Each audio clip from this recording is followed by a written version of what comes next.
As a camper, man, and just travel. Don't be confined to a house. A house is a liability. It's not really an asset because you have to work to pay for it unless you have multiple properties to pay for the house you want. That's how we got to do things. That's how the rich do it. If you want a liability, you have to purchase an asset. Purchase that asset to pay for your liability. You know what I'm saying? Like, I wanted a Jeep so bad, and I just love that you can take the doors off of it, and it's a simple car, got a lift kit and all that. I got it, but what I did was I put it on an app to make money off of it, so I got a free car, and then I discharged it.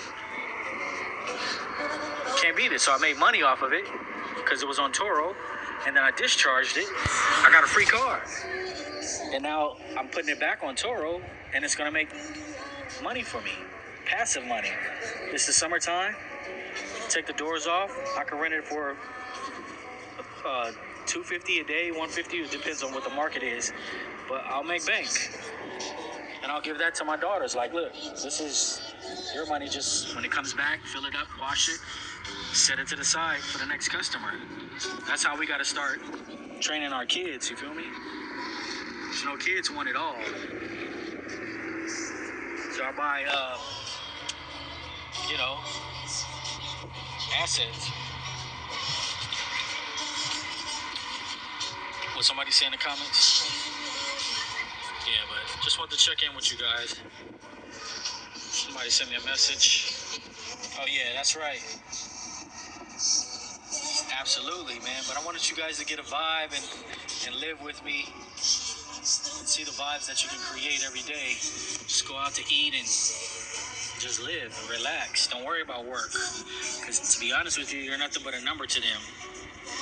The day you leave that job, they're going to replace you. Somebody going to walk in as another number. So take the days you guys need for yourselves.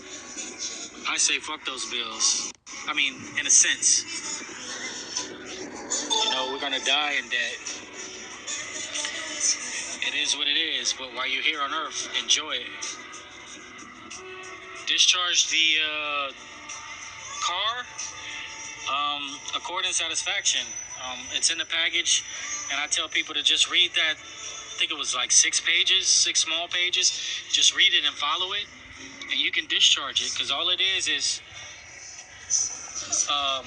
renegotiating another contract through a negotiable instrument, which is a money order or a check. And when you renegotiate that, and if they cash it and they don't send you that payment back without it being cashed, let's just say if they send it to you back not cashed, then they didn't accept it. But if they cashed it and 90 days has passed, then according to Uniform Commercial Code 3-311,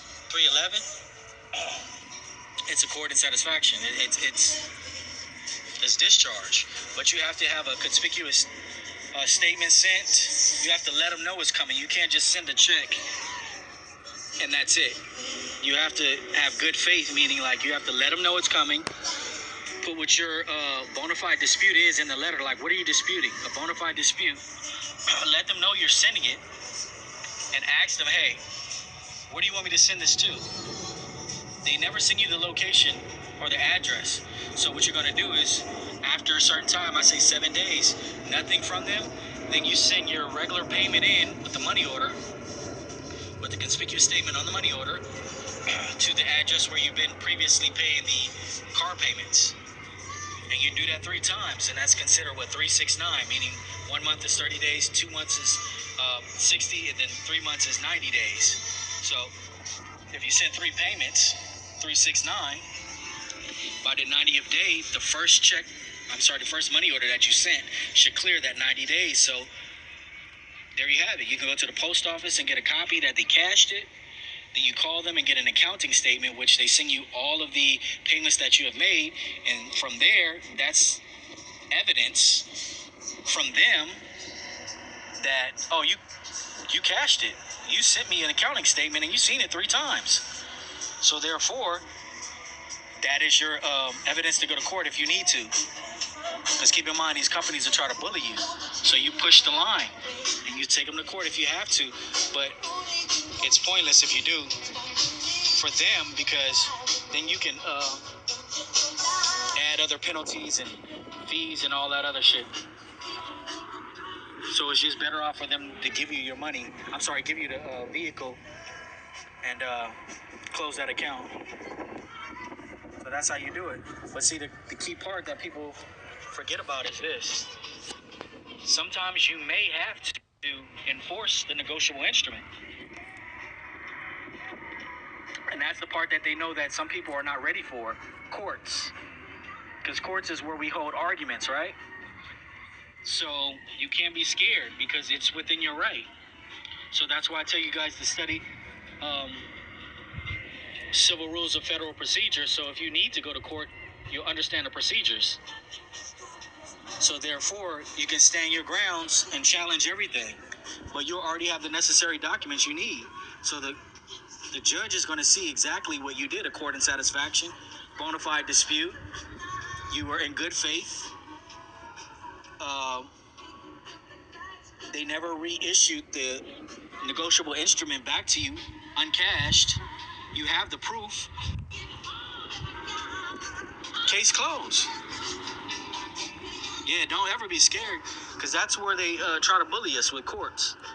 Because if you think about it, look at lawyers, and we talk about it all the time. They have an oath to the bar, right? And then to the courts, and then to you. So you got to take an oath to the bar. What is the oath that you're taking to hold up what? There's certain things that they can't talk about and tell us. So that's why you want to study the law yourself, even though you don't want to be a lawyer. You feel me? We got to study the Constitution, civil law, federal procedures to understand what are the procedures, and practice. Fight everything. Because if you don't fight, then you fall for everything. Ignorance is no excuse. You already know it. And that's what you repeat to any of the municipalities, any of the judges, the courts.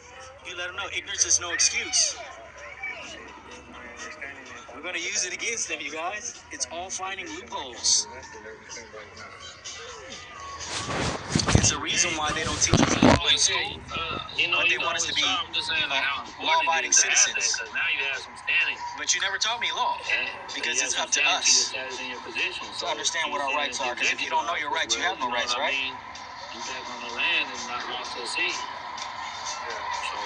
You have an attorney? I mean, that's good to have an attorney. I have a bunch of attorney friends. I could show you my other phone, Mark Garrigus, Hagal, like criminal attorneys, like all kind of attorneys to know everything. Civil attorneys, like all that.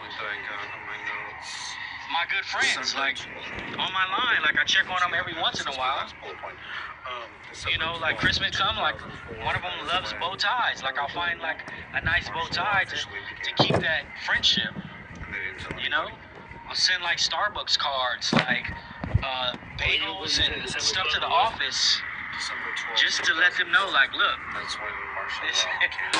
want your friendship. You know, when I need your time, okay, yeah, I'll answer your phone. Like, you know, my associates up with bagels and coffee and stuff like that. We appreciate stuff like that. It ain't gotta be big. So if I need to call you, like, hey, I'm lost on something, or I need help, never not pick up my call. It might be one day that they don't call me back right away, but the second or the third day, they're on my line like, hey. And they be like, I like you, not because of what you do, it's just like you're super cool. You know, I always will answer your calls. And that leads to different connections with like a lot of different celebrities, you know? Because I told them like, hey, I'm going back to music and I might need some help. It's not what you know, it's who you know. I'm like, oh yeah, I'm representing such and such, such and such, such and such. So, you know, they tell me like, you know, put a bug in their ear. I'm like, cool, so I do keep good attorneys around me. But just know, it's only so much they're going to tell you. Because it's all about that retaining fee. But if we could have access to the same books and knowledge as them, why would you need them? You guys understand what I'm saying?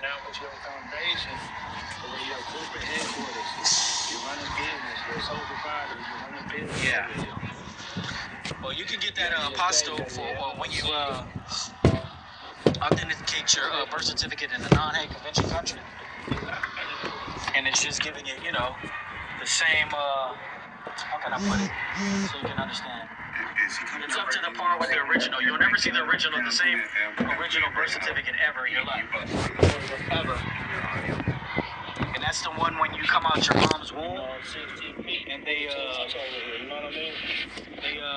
take the bottom of the sole of your foot, and they stamp that piece of paper. You'll never see the original birth certificate ever. Ever. That's why they give you an authenticated one that's up to par with the original. Let's just let it know, hey, we're signing this to let you know that it's you're welcome. Same as the original. Is he glitching for anyone else's job? They do be in the way. They love conflict. Think about it. When you get married, you have to run to the courts to ask for permission, right? And when you divorce a woman that you love, you got to run back to the courts and ask for permission. So why are they getting involved with private affairs? They love conflict. License, court costs, fees. It's all banking. Child support, it's all banking. That's why we got to establish who has jurisdiction, challenge jurisdiction. That's why the trust is so important. Because we're giving the express trust the jurisdiction. Yes, make money all ways, for sure. Multiple streams of income, that's what it's about. Yeah, exactly. They're all trying to charge us sophisticated account or trust. Ask about who has the highest bid bond in court. Look how much each inmate gets. How much the prisons get paid for each inmate. Like it's all a business. Holding companies. Once you understand what the matrix is and understanding money, understanding the system, and understanding like sometimes you may not understand it, but that does not mean that it's not real. People frown upon like the birth certificate being a bond and worth millions of dollars. Like, come on, just think about it. There's no money. If the infrastructure, if it collapses and we stop printing money,